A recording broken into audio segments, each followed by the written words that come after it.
Hello दोस्तों, तो ये आपका क्लास 10th का मैथ चल रहा है जिसमें हम लोग चैप्टर 7 नंबर देख रहे हैं। चैप्टर 7 का नाम है आपका क्या, निर्देशांक ज्यामिति। नहीं लिखा हुआ है यहाँ पे, निर्देशांक ज्यामिति या कोऑर्डिनेट ज्योमेट्री कहिए उसको।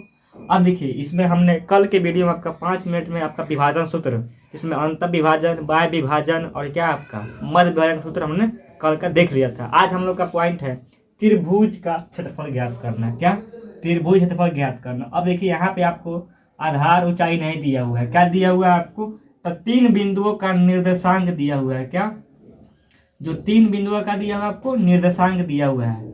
आपको यहाँ x1 y1, यहाँ पे x2 y2, यहाँ x3 y3।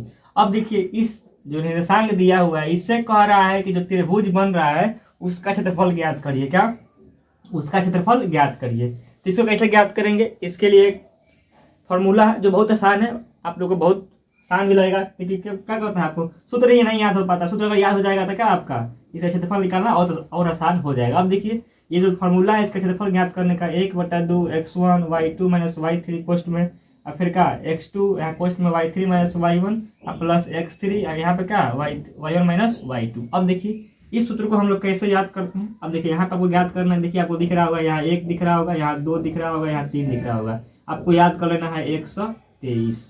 क्या कर लेना है, 123 याद कर लेना है।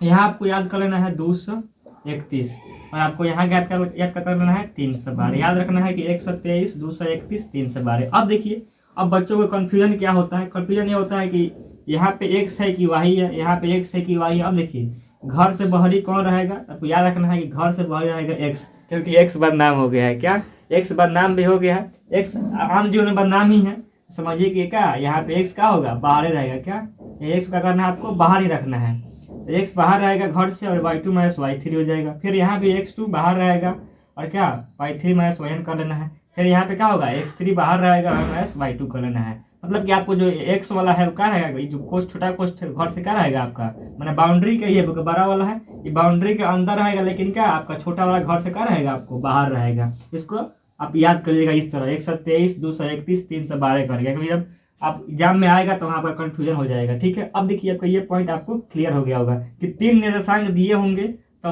वो त्रिभुज क्षेत्रफल कैसे ज्ञात करते हैं। उसके लिए आपका फार्मूला हो गया 1/2 बड़ा कोष्ठ x1 y2 - y3 plus x2 y3 - y1 plus x3 y1 - y2। आपका फार्मूला हो गया। याद करिए 123, 231, 312। ठीक है, आप जहाँ तक आशा करते हैं आपको समझ में आ गया होगा।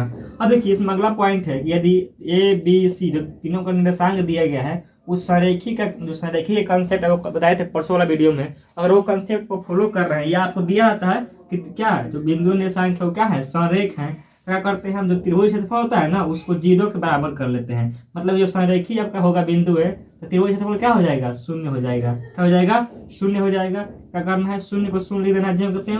और जब हमको क्षेत्रफल लिखे, ये फॉर्मूला को यहाँ लिख देना है। जब लिखिएगा तो क्या होगा, आपको सेम सेम उतार देना है। उसको क्या करना है कि यहाँ देखिए भाग में दिया है 1/2। जब भाग में 1/2 दिया है, क्या करिएगा, जब यहाँ से भाग में इधर जाएगा तो गुना हो जाएगा, तो गुना करिएगा तो क्या हो जाएगा, 0 ही हो जाएगा।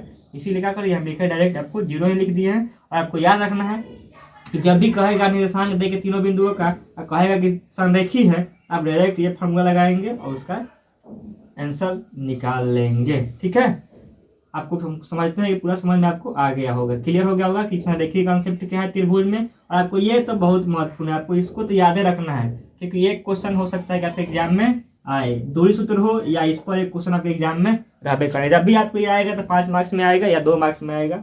ठीक है, इसको ध्यान रखना है। ठीक है, चलिए, जय हिंद।